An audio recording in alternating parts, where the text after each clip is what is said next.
Hi, welcome to Film Music Mentor. Today's topic, what you don't know about flow.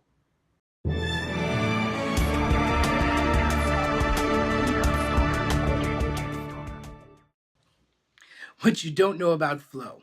So there's basically two kinds of flow in a motion picture. There's the flow uh, within a cue, moment to moment, beat to beat, and then there's the overall arc of your unified, singular artistic expression, i.e., your film. So how do we work that out so that there's a flow from within each music cue, and then for the whole film together? So this is an important thing because a lot of filmmakers, they do not think about this at all. We have people that do a lot of multiple jobs. They do, maybe they're an actor, writer, director, or writer, director, or actor, writer. They wear a lot of hats. And what happens is when we wear a lot of hats, um, we tend to not be great at everything. Nobody's great at everything. So we need to rely on our team. We need to rely on the people with whom we're working in order to really make sure what we're trying to say gets onto the screen. Film is so specific. Each film and story is so specific. So sometimes we don't really understand how this auditory world of flow works in a motion picture. So we go from cue to cue.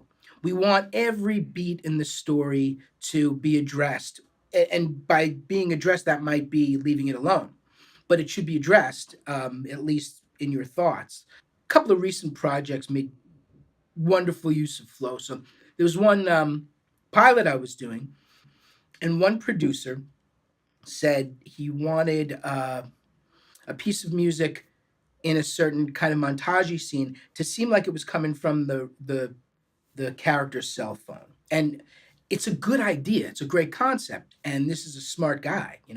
Um, but what I pointed out after thinking about it is we had an opening which had music, and then we had a little bit of a break. And this music cue would have happened really merely seconds after this wonderful song that introduced the show. So we go from this really nice song to a montage. And during this montage, there's some dialogue. And I said, you know what? You just put that aside. And we have the cue start after the dialogue, and we have it begin when the action's happening and there's very little sound happening. We're going to have a break from music from the opening, the show open, and we have a little break, and then we go into this music cue, and the energy just propels. The flow was not just about this idea of I want to put music here, but how is the music affecting the flow, the drama, the pulse, the rhythm, the speed from the second we start watching until we're done.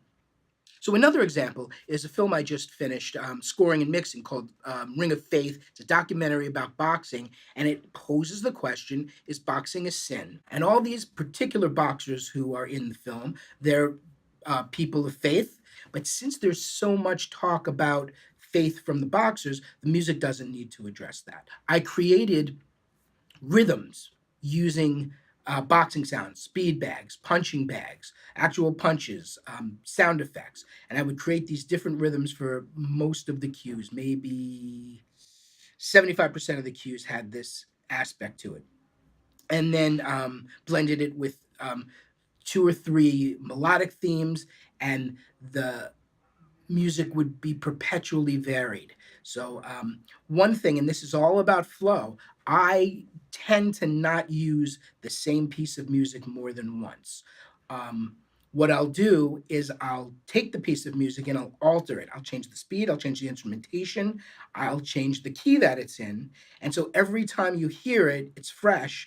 And you get this sense of, oh, something's familiar and something's recurring and something is of this world of the film. Remember, we always want to create a world of the film. We always want that musical sound that somehow encapsulates whatever your film is about, whether it's time, place, setting, emotion, point of view, whatever it is. We want something that gels it all together. And of course, like I always say, there's some variation within that. So a musical score, to sound like a musical score, should have things that sound the same but a little different, and it gradually progresses. and changes so that we have this feel and this sense. It's like if your character is from Boston and they have a Boston accent, you don't want them to uh, speak like they're from Nebraska just out of nowhere, right? The same things for the language of the music. We want it to sound like it's of the world of your film. So in Ring of Faith, the flow was essential because we have a lot of talking heads, a lot of people giving their opinions and their views, mixed with a lot of B roll of boxing. And so it was important to keep that kinetic energy of the B roll of the boxing and keep that momentum through the talking heads. Again, meticulously went through every cue and how it fit in relationship to the whole and how things would evolve. By things, I mean how the music would evolve. We'd hear a cue in one way, and then we'd hear it in a completely different way. So it sounded familiar, but not like we were getting hit over the head with the same idea, the same song, the same rhythm, the same tune. So there's a lot of evolution in that. And so while this is important in documentary or feature film, it's actually more important in a trailer or in content. See, what happens with the feature film is there's an investment. If someone goes to a movie theater, they're going to watch the film. If they go to your screening, they're going to watch the film.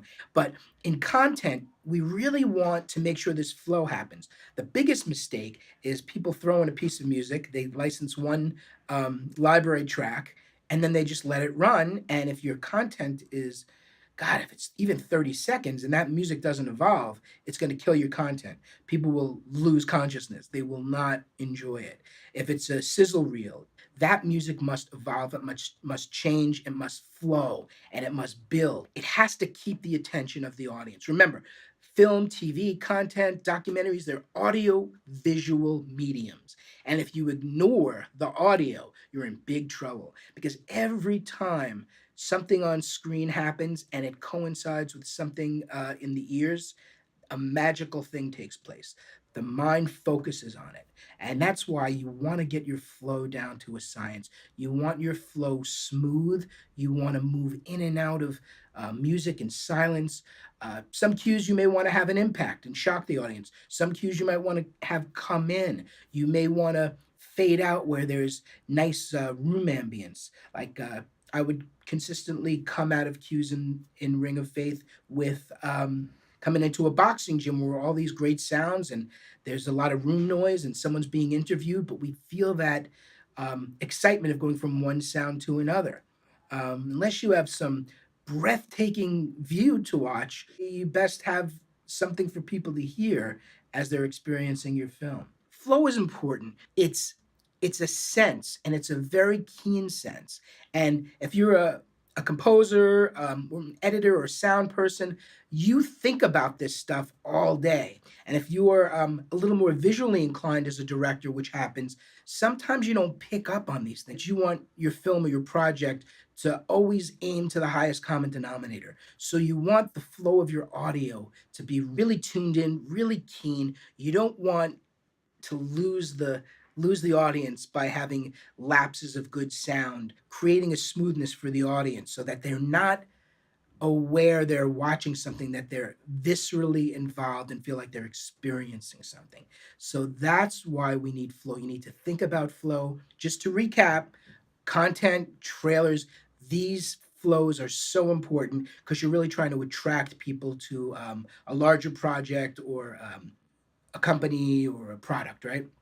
In a film, you have a little more leeway because they're invested in watching the whole thing, usually. So there's the flow within the cue, there's the flow that creates an entire artistic expression from beginning to end of your piece. Thank you for joining me in Film Music Mentor.